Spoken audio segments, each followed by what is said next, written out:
Hi friends, ഇന്ന് നമുക്ക് ഷവർമ ഉണ്ടാക്കുന്നത് നോക്കിയാലോ. സത്യം പറഞ്ഞാൽ ഈ ചിക്കൻ എൻ്റെ ഉമ്മ ഫ്രിഡ്ജിൽ കറി വെക്കാനായിട്ട് മാറ്റി വെച്ചതാണ്. പെട്ടെന്ന് എനിക്കൊരു ഷവർമ കഴിക്കാൻ തോന്നിയത്. അപ്പം ഞാൻ വെച്ച് നിങ്ങളും കൂടി കാണിച്ചു തന്നാലോ. ആദ്യം നമ്മൾ ആ ചിക്കൻ എടുക്കുക, അതിലേക്ക് കുറച്ച് കുരുമുളക് പൊടിയും മഞ്ഞൾപ്പൊടിയും ഉപ്പും ഗരം മസാലയും കൂടി ചേർത്ത് നല്ലതുപോലെ ഒന്ന് തിരുമ്മി കൊടുക്കുക. ചിക്കൻ്റെ എല്ലാ ഭാഗത്തും എത്തണം. ഇനി ചട്ടി വെച്ച് കൊടുത്ത് ചട്ടി ചൂടാകുമ്പോഴത്തേക്ക് അതിലേക്ക് സൺഫ്ലവർ ഓയിൽ ഒഴിച്ച് കൊടുത്ത് ആ എണ്ണ കൊണ്ട് തിളയ്ക്കുമ്പോഴത്തേക്ക് നമ്മൾ പുരട്ടി വെച്ച ചിക്കൻ ഉണ്ടല്ലോ, അത് ഓരോ പീസസ് ആയിട്ട് ഇട്ട് കൊടുക്കുക. എന്നിട്ട് അത് തിരിച്ചും മറിച്ചും ഇട്ട് വേവിക്കണം. നല്ല കറുമുറാന്ന് വേവിച്ചെടുക്കണം. ഈ വെന്തോ നോക്കാൻ വേണ്ടി ചിക്കൻ ഓരോ വട്ടം കോരി കഴിച്ചു കഴിഞ്ഞാൽ പിന്നെ അത് ഈ ഷവർമ ഉണ്ടാക്കാൻ ഒന്നും കാണത്തില്ല. അതുകൊണ്ട് നമുക്ക് ആ ഒരു ഇതുപോലെ നല്ല മൊരിഞ്ഞ് കിട്ടുമ്പോഴത്തേക്ക് ചിക്കൻ മാറ്റുക. എന്നിട്ട് ഇഞ്ചി വെളുത്തുള്ളിയൊക്കെ ചതയ്ക്കുന്ന കല്ലില്ലേ, ഇനി ആ കല്ലിലിട്ട് നമ്മൾ ഈ ചിക്കൻ ഇടിച്ചെടുക്കുകയാണ് ചെയ്യുക. സാധാരണ ചിലരൊക്കെ അത് കൊത്തിയരിയൊക്കെയാണ്, പക്ഷെ ഇങ്ങനെ ചെയ്ത് നോക്കുക, നല്ല ടേസ്റ്റാണ്.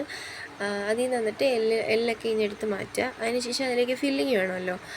അതിനുവേണ്ടി ക്യാരറ്റ് ഗ്രേറ്റ് ചെയ്തതും സവാള കൊത്തിപ്പൊടിച്ചതും ക്യാബേജ് ചെറുതായിട്ട് നീളത്തിലരിഞ്ഞതും കൂടി ചേർത്ത് കൊടുക്കുക. എന്നിട്ട് അതിലേക്ക് കുറച്ച് ഉപ്പും ഇട്ട് ഇച്ചിരി ഒരു എരിവിന് കുരുമുളക് പൊടിയും കൂടി ചേർത്ത് കൊടുത്ത് അത് നല്ലതുപോലെ ഒന്ന് മിക്സ് ചെയ്യുക. കൈ കൊണ്ട് വേണമെങ്കിലും മിക്സ് ചെയ്യാം, സ്പൂൺ വെച്ചിട്ടാണെങ്കിൽ അങ്ങനെ. അതിനുശേഷം അതിലേക്ക് മയണൈസ് ഒഴിക്കുകയാണ്. ഇനി ചോപ്പ് ചെയ്ത് കുറച്ച് മല്ലിയിലയും കൂടി ചേർക്കുകയാണ്. മല്ലിയിലയുടെ ഫ്ലേവർ ഇഷ്ടമുള്ളവർ ചേർക്കുക.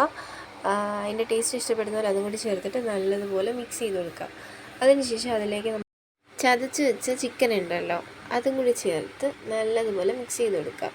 ക്യാബേജ്, ക്യാരറ്റും മയണൈസും ചിക്കനും എല്ലാം കൂടി നല്ലപോലെ മിക്സ് ആക്കിയതിന് ശേഷം ഇനി ഒരു റൊമാലി റൊട്ടി എടുത്തിട്ട് അതിലേക്ക് ഈ മിക്സ് വെച്ച് ഫില്ല് ചെയ്യുക. ടൊമാറ്റോ കെച്ചപ്പ് ഇഷ്ടമുള്ളവർക്ക് ഈ ടൈമിൽ സ്പ്രെഡ് ചെയ്ത് കൊടുക്കാം.